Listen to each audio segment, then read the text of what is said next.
Ada 7 kata kunci yang menjadi catatan penting dari ayat pertama surat Al-Isra ini. Peristiwa Isra dan Mi'raj terjadi tepatnya pada tanggal 27 Rajab yang merupakan mukjizat kedua terbesar Nabi Shallallahu Alaihi Wasallam setelah Al-Quran yang tidak dialami oleh para nabi dan rasul sebelumnya. Sahabat sekalian, Allah berfirman di dalam Al-Quran, surat Al-Isra ayat pertama. Subhanalladzi asra bi'abdihi laylan minal masjidil harami ilal masjidil aqsa alladzi barakna haulahu linuriyahu min ayatina innahu huwas samiul basir.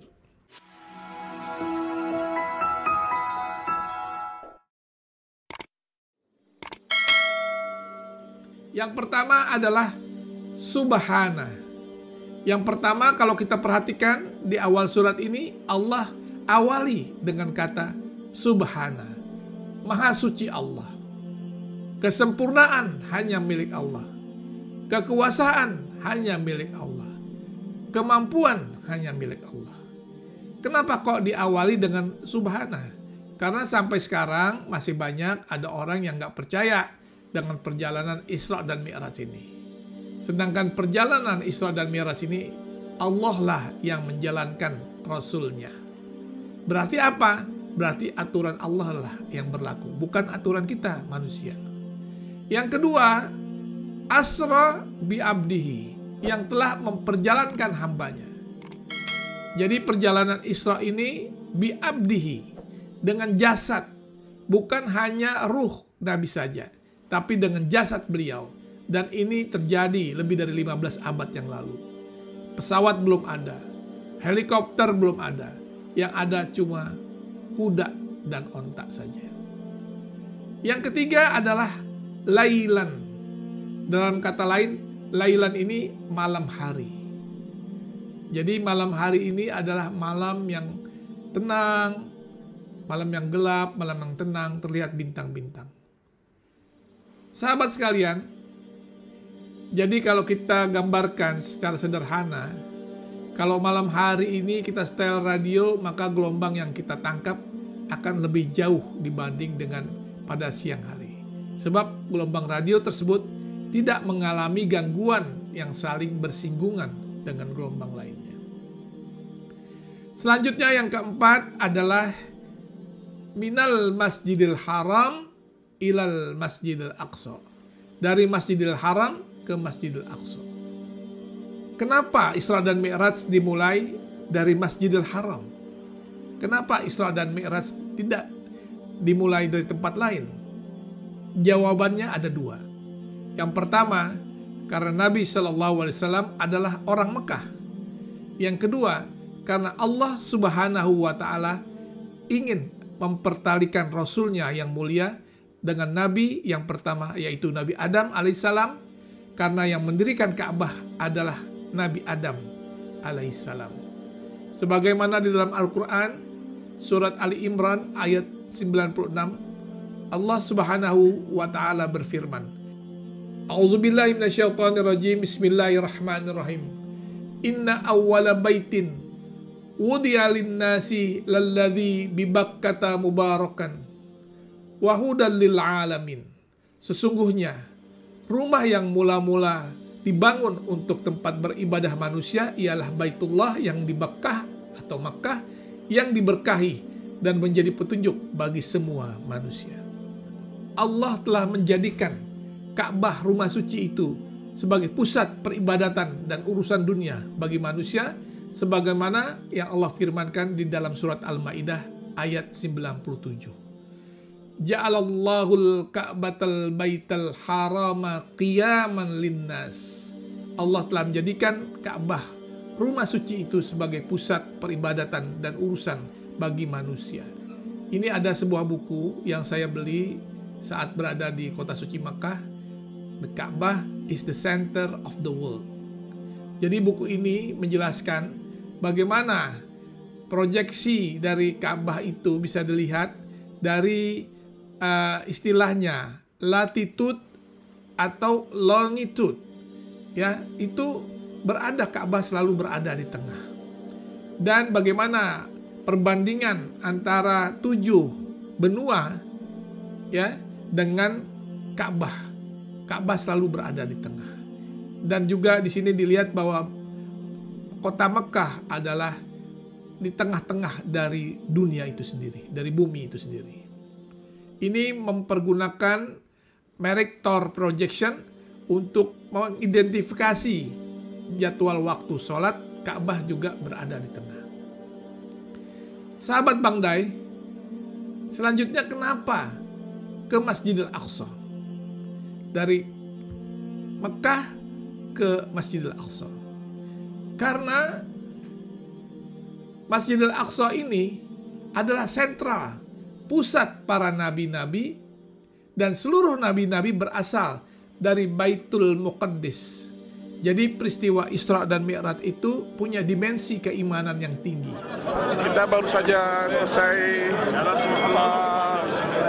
melaksanakan sholat Jumat, dan kita lihat ramai sekali di Yerusalem, itu luar biasa, sangat luar biasa. Alhamdulillahirobbilalamin, sholat Jumat dilaksanakan di Masjidil Aqsa, suatu pengalaman yang sangat berharga karena merupakan jarang sekali, susah sekali masuk ke Yerusalem ini, dan alhamdulillah bisa sampai ke sini.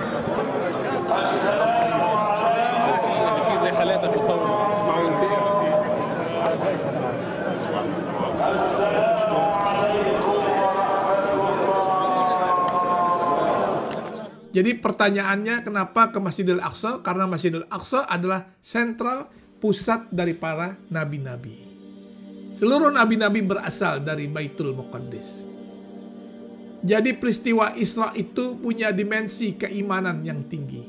Karena Nabi Muhammad sebagai nabi yang terakhir dihubungkan oleh Allah Subhanahu wa taala dengan nabi-nabi sebelumnya. Kita harus bedakan mana yang namanya Masjidil Aqsa, mana yang disebut dengan Qubbatus Sokhra. Jadi di kawasan Masjidil Aqsa ini harus kita bedakan. Ya, ada yang disebut Qubbatus Sokhra atau Dome of the Rock, tempat di mana Nabi melaksanakan Isra dan Mi'raj. Jadi inilah, kalau ini kawasan, semuanya ini adalah kawasan Masjidil Aqsa, dan ini adalah Masjidil Aqsa, dan ini adalah Dome of the Rock, di mana Nabi melaksanakan perjalanan, ya, Mi'raj. Jadi inilah, ini As-Sakhra dan ini Al-Aqsa. Semua berada di kawasan komplek Masjidil Aqsa. Kawasan Masjidil Aqsa, orang-orang Yahudi ingin menghancurkannya dan diganti dengan, mereka ingin mengganti dengan kuil Sulaiman.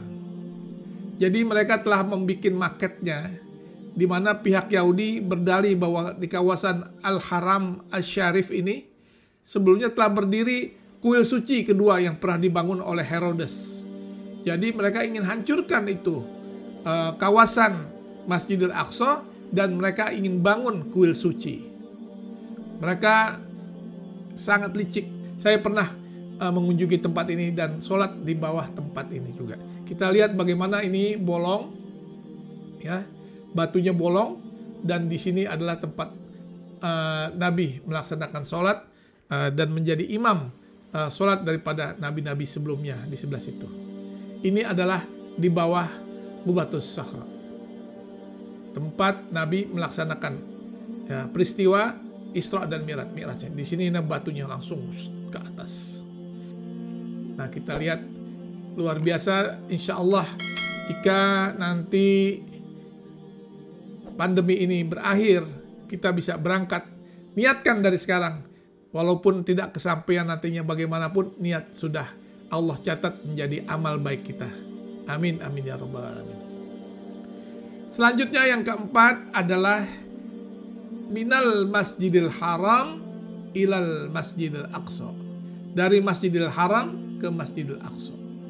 Jadi dari Masjidil Haram ini menuju kepada Masjidil Aqsa yang ada di kawasan Yerusalem. Nah itu. Dari Masjidil Haram ke Masjidil Aqsa ini, dari Mekah menuju Palestina, jaraknya kurang lebih 1.200 km. Dan ditempuh hampir 35 hari kalau naik onta. Itu pun kalau ontanya sehat. Coba kalau ontaknya stres, itu bisa lebih dari 2 bulan atau 3 bulan begitu. Perjalanan Nabi dari Masjidil Haram ke Masjidil Aqsa ini melewati beberapa tempat. Yang pertama, Thaibah.